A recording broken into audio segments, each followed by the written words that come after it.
Well, the New England Patriots roster is officially down to 53 players. I'm Sierra Goodwill here with Evan Lazar and Alex Barth. Guys, on Saturday, some shocking things happened, some obviously predictable things as well. But initially, what were your reactions throughout the whole day when you found out who the Patriots were keeping around? Yeah, there's some surprises that I'm sure we'll go over, but on the defensive side of the ball, they kept all their depth, right? And for the most part, they thinned out a little bit at cornerback, but guys like Obi Melifonwu, Dietrich Wise, Alandon Roberts, some of these guys I think people thought were maybe on the roster bubble, and they all made the team, which tells me that Bill Belichick saw the depth on defense that we all saw and liked to establish and keep that depth. Shalik Calhoun, another player who I wasn't really sure was kind of 50-50. So they're able to keep 4 or 5 guys on the defensive side of the ball that might not play right away, might not have huge roles in this team, but provide a lot of really good depth on that side. And then on the flip side of that, just kind of at the cost of that depth, but something I liked is this is a team that's trying to win now.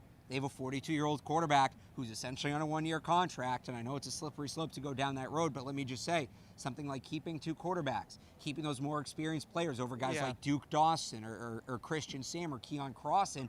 This is a team that's ready to make a run this year, and they wanted the best roster in the here and now, and I think they got that. And we are doing a full video on the quarterback situation, so make sure you check that out on our YouTube channel at CLNS Media. But one of the bigger stories from Saturday was the whole Gunner Olszewski situation. First he was cut. Everyone was a little disappointed because obviously he's a fan favorite. But then in the Keon Crossan trade, it opened up another spot and they asked Gunner to come back. So Olszewski is on the roster. How do you feel about it? Well, I mean, I think everybody knows I'm on the record at this point as not being overly thrilled about this move. Evan told me if they kept Gunner Olszewski, he would never be happy again. I want that on the record. That is an over-exaggeration by me. You're right, I did say that. I think the one thing that Gunner does present for the Patriots this year is an immediate punt returner on this team, and that's going to be helpful. I think the problem that I have is that the hype for Gunner has gotten a little bit excessive, and I'm not like saying the media is overhyping him. I think a lot of fans are overhyping him. Can we stop comparing Gunner Olszewski to Julian Edelman and Troy Brown? All right, this guy is not, unless they're in an absolute bind, he is not going to play wide receiver or defensive back for the 2019 Patriots. He's just not going to.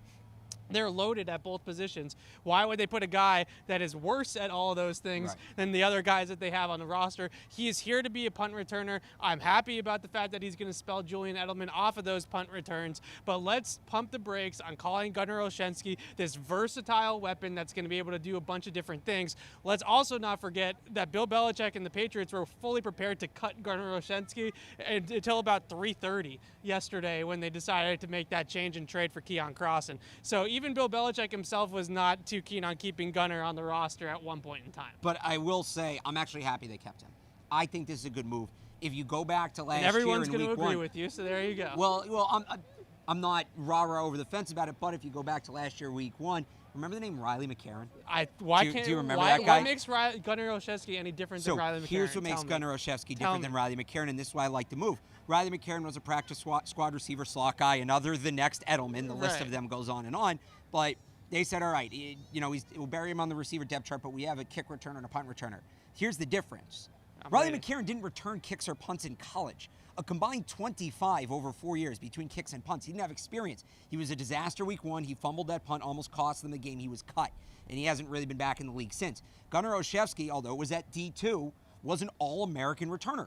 This is a guy who knows how to return. We saw it in the preseason. He has the explosiveness. He has the jump that a guy like Riley McCarron didn't. I fully agree with you that he can return That is kicks. why I like this move. Last year they went in with a guy who was inexperienced in Riley McCarron. He couldn't do the job, and it was an issue the rest of the season, right? We were talking about that, not so much with kicks because Cordero Patterson, but they didn't find a punt returner the rest of the season. It was an issue throughout the year. Well, Julian Edelman was their punt returner. Right, but that's not the ideal scenario. I know football players play football, and Gunner's going to be the punt returner, I would say, in the regular season for most of the regular season if he is on the game day roster.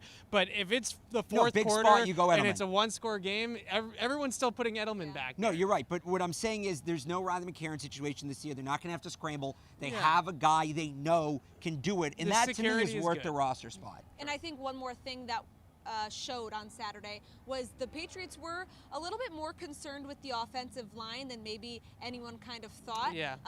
Initially, I know you guys have been kind of monitoring the offensive line all preseason long because of Isaiah Wynn and Dan Skipper of it all.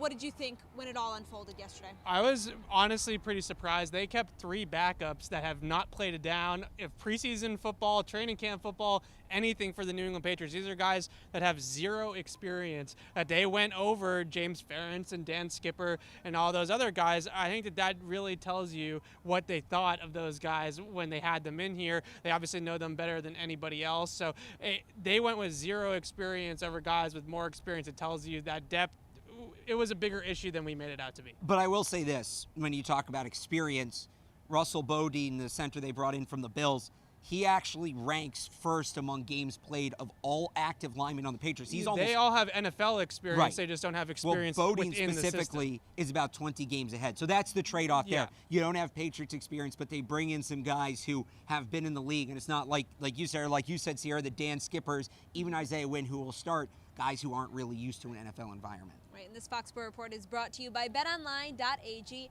Head to clnsmedia.com/win. Enter promo code CLNS50 to receive your welcome bonus. For all of our Patriots content, head to our website at clnsmedia.com and subscribe to our YouTube channel at CLNS Media.